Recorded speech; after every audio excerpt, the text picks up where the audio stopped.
Hello friends, welcome to my channel. Class 10th में आज आपके लिए टॉपिक लेकर आया हूँ बेटा। 8.1 का जो क्वेश्चंस हम कर रहे थे, इंट्रोडक्शन ऑफ ट्रिग्नोमेट्री, त्रिकोणमिति के परिचय, तो उसके मैंने कुछ क्वेश्चंस इसके पहले वाले पार्ट में बता दिए थे। आगे मैं नेक्स्ट आपको बता रहा हूँ। यहाँ पर बेटा ध्यान देना, 8.1 हम पढ़ रहे थे और उसके अंदर हमने कुछ questions first second third questions हमने किए थे। आज हमने इसके नेक्स्ट क्वेश्चन लेते हैं। क्वेश्चन नंबर थर्ड एनसीईआरटी की बुक से बेटा, जो सीबीएसई आरबीएसई के स्टूडेंट्स के लिए उपयोगी है। ध्यान देना बेटा। क्वेश्चन थर्ड क्या है, if sine A equal to 3/4 and calculate करना है बेटा आपको कोस ए एंड टेन ए। आपको कोस ए और टेन ए की वैल्यू फाइंड करनी है। यदि साइन ए की वैल्यू 3/4 आपको गिवन है, तो आप कोस ए और टेन ए की वैल्यू कैसे फाइंड करेंगे, आप ध्यान देना बेटा इधर। तो आप किस तरह से क्या करेंगे, इफ साइन ए बराबर 3, यदि साइन ए बराबर 3/4 है तो आपको कोस ए टेन है। तो आपके सबसे पहले ट्राइंगल कंसीडर करना बेटा। राइट एंगल ट्राइंगल ले लेना एक।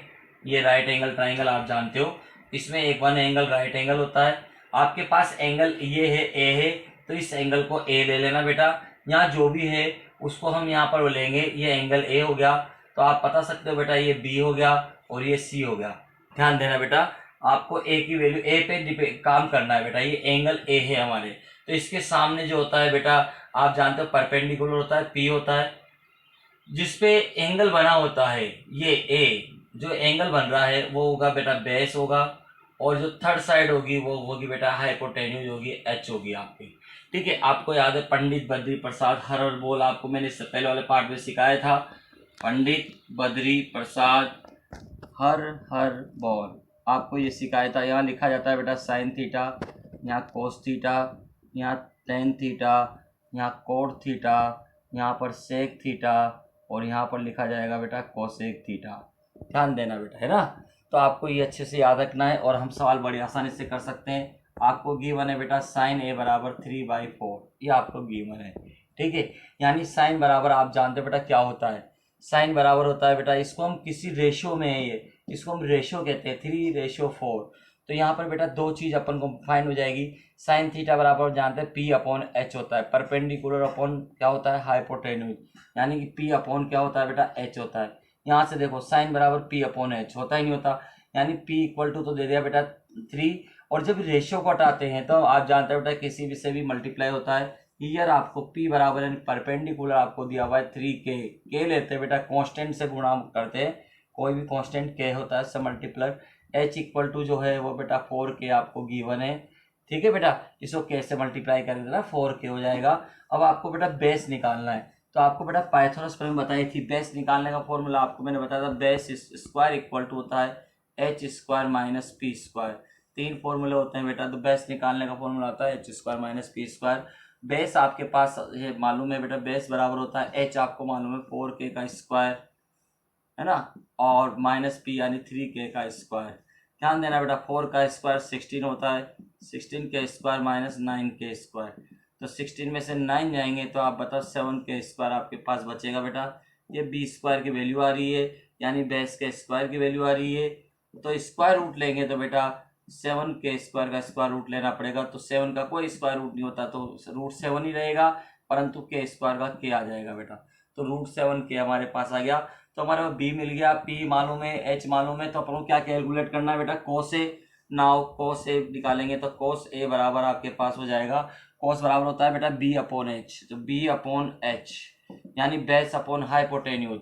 तो बेस आपको मालूम पड़ गया बेटा, P अपन को 3 है तो परपेंडिकुलर तो 3K दिया हुआ था, और जो H अपन को 4K था, ये 4K था, और आपको ये मालूम पड़ ही गया बेटा बेस कितना आ गया, बेस आ गया √7K। तो √7K के बाद बेस आ चुका। तो आप बेटा यहाँ से देखो बेस अपॉन H यानी B/H, तो B अपन को मालूम है √7K अपॉन H आपको मालूम है बेटा कितना है 4K। देखो कैसे K कैंसिल आउट, √7/4 हमारे क्या हो गया बेटा, आंसर आ जाएगा। ठीक है, नेक्स्ट आपको क्या निकालना है, tan A निकालना है। तो tan A बराबर क्या जो होता है बेटा, आप जानते हो बेटा P/B। तो P यानी P आपको मालूम है बेटा 3K, और B आपको मालूम है बेटा √7K। ठीक है, तो आप बताओ कैसे K कट गया बेटा यहाँ पर, तो 3/√7 आपके पास ये आपके आंसर आ जाएगा। स्टार्ट। नेक्स्ट क्वेश्चन हम लेते हैं क्वेश्चन नंबर 4 एनसीईआरटी बुक से बेटा। Given 15 cot A equal to 8। बेटा आपके ऐसा क्वेश्चन आ जाता है, बहुत सी बार ऐसा क्वेश्चन हमने देखा आया हुआ है कि आपको पता ही नहीं लगता, इस तरह रेशियो ही नहीं दिया हुआ, हम कैसे निकालें, क्या कर रहे हैं।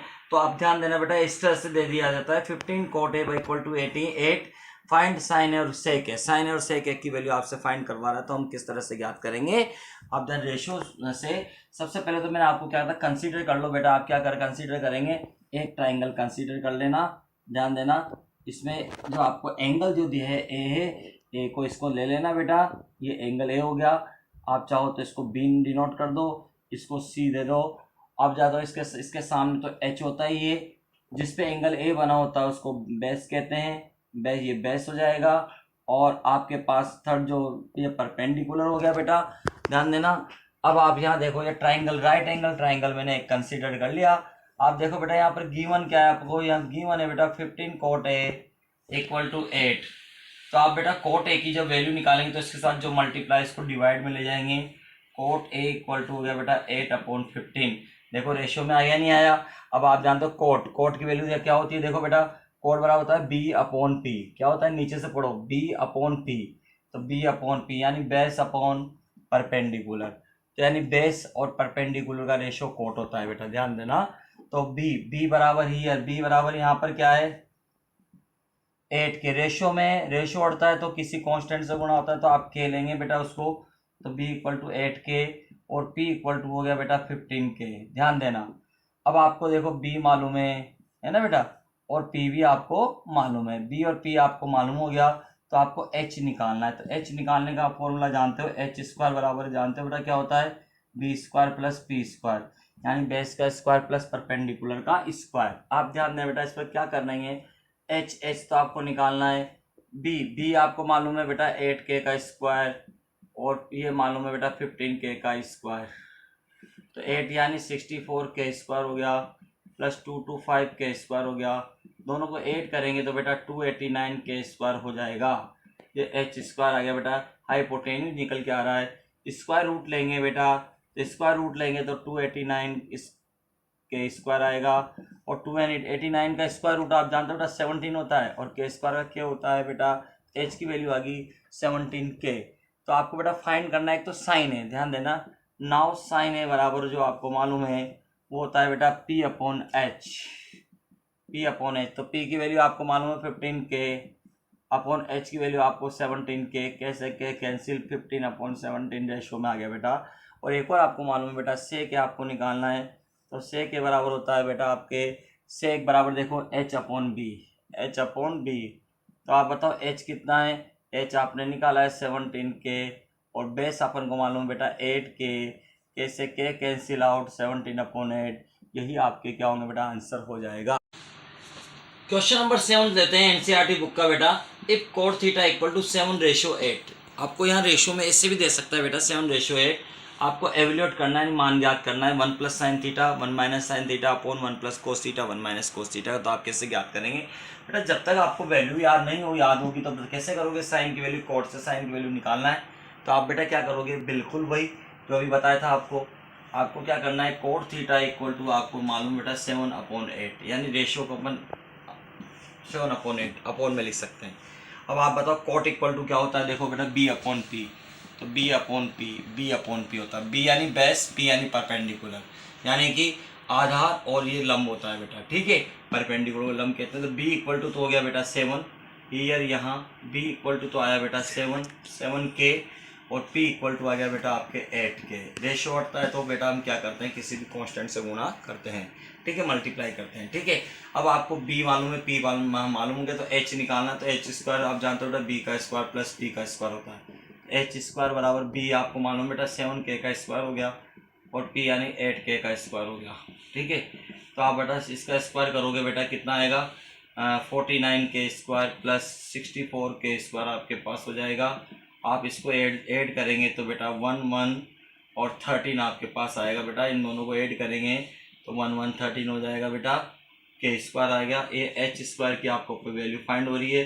Taking square root for both side, square root लेंगे तो 1 13 के स्क्वायर का स्क्वायर रूट लेंगे तो इसका कोई स्क्वायर रूट नहीं होता, 1 13 आएगा बेटा, और के। के स्क्वायर का, तो के आ जाएगा बेटा h इक्वल टू आपके पास आ गया बेटा यहाँ पर √13 और के आपके पास h की वैल्यू आ गई। अब आपको इसमें की वैल्यू फाइंड करनी है बेटा। तो नाउ अब इसकी वैल्यू आपको फाइंड करेंगे। तो कैसे फाइंड करेंगे देखना बेटा। नाउ इसके बाद ध्यान देना, इसकी वैल्यू आपको फाइंड करनी थी, तो यहाँ पर वैल्यू पुट कर दो बेटा। ध्यान देना, एक फॉर्मूला आपने पढ़ा था a plus B a minus B, तो इसको लिख सकते हैं बेटा a का स्क्वायर माइनस b का स्क्वायर। तो a का square minus sine square theta, ठीक है। ये आपके फॉर्मूला हो गया बेटा a प्लस बी और a माइनस बी का। आप जानते हो बेटा क्या होता है a का स्क्वायर माइनस b का स्क्वायर, तो आप इसको लिख सकते हो। इसी प्रकार बेटा वहाँ 1 का स्क्वायर माइनस इसको नीचे होगी कोस स्क्वायर थीटा, एक बार प्लस में एक बार माइनस में, तो a का स्क्वायर माइनस b का स्क्वायर, ठीक है, आप लिख सकते हो। तो आप वैल्यू ध्यान देना बेटा, 1 का स्क्वायर तो 1 होता है। साइन थीटा की आपने वैल्यू निकाल दी बेटा, साइन थीटा की वैल्यू अपन यहाँ निकाल लेते हैं। ध्यान देना बेटा, साइन थीटा यहाँ पर ही आपको मैं निकाल के दिखा देता हूँ एक तरफ। साइन थीटा बराबर जो होता है वो क्या होता है बेटा, देखो p अपॉन एच। तो p कितना था बेटा 8k, और h कितना था बेटा बता सकते हैं, h 113k, कैसे k कट गया 8 अपॉन यह है बेटा 1। इसी प्रकार cos थीटा की वैल्यू निकाल लेते हैं। cos थीटा वाला था b अपॉन एच, तो b कितना था बेटा हमारे 7k, और h आपको मालूम है इसे बेटा कितना था √113k, कैसे k कट गया 7/√113। आपके पास ये cos थीटा की वैल्यू आ गई। आप ये वैल्यू साइन थीटा की जगह तो 8 अपॉन यह रख देंगे बेटा 8 अपॉन 113 का होल स्क्वायर, और 1 का स्क्वायर 1 माइनस इसकी जगह रख देंगे बेटा 7 अपॉन √113 का होल स्क्वायर, ये आप रख देंगे। आगे देखिए बेटा अब क्या करेंगे, इसमें यहाँ पर वैल्यू रख देते हैं, वैल्यू रख दी अपन ने, इसको स्क्वायर करेंगे। 8 का स्क्वायर होता है बेटा 64, और रूट का स्क्वायर हमेशा रूट हटा देता है बेटा, तो 113 आएगा यहाँ 1, इसका 49 अपॉन 113। ऊपर वाले का एलसीएम ले लेंगे बेटा, 113 एलसीएम आएगा, तो 113 को 1 से मल्टीप्लाई करेंगे और ये 64 हो जाएगा बेटा। 113 माइनस 49 आपके पास यहाँ पर आ जाएगा। 113 से 113 कट गया, यहाँ बचेगा बेटा 49 अपॉन यहाँ बचेगा बेटा 64। यही आपके क्या होगा बेटा आंसर हो जाएगा, ये कटेगा नहीं किसी से, तो आपको ऐसे वैल्यू निकालना पड़ता है। हाँ तो बच्चों, मैंने आपको ट्रिग्नोमेट्री में 8.1 के कुछ इंपॉर्टेंट सवाल कराए, कल मैं 8.2 लेके आऊँगा, ठीक है। आप लगातार चैनल पे बने रहिए, नेक्स्ट वीडियो पे ज़रूर देखिएगा, और इसको लाइक शेयर और सब्सक्राइब ज़रूर कीजिए।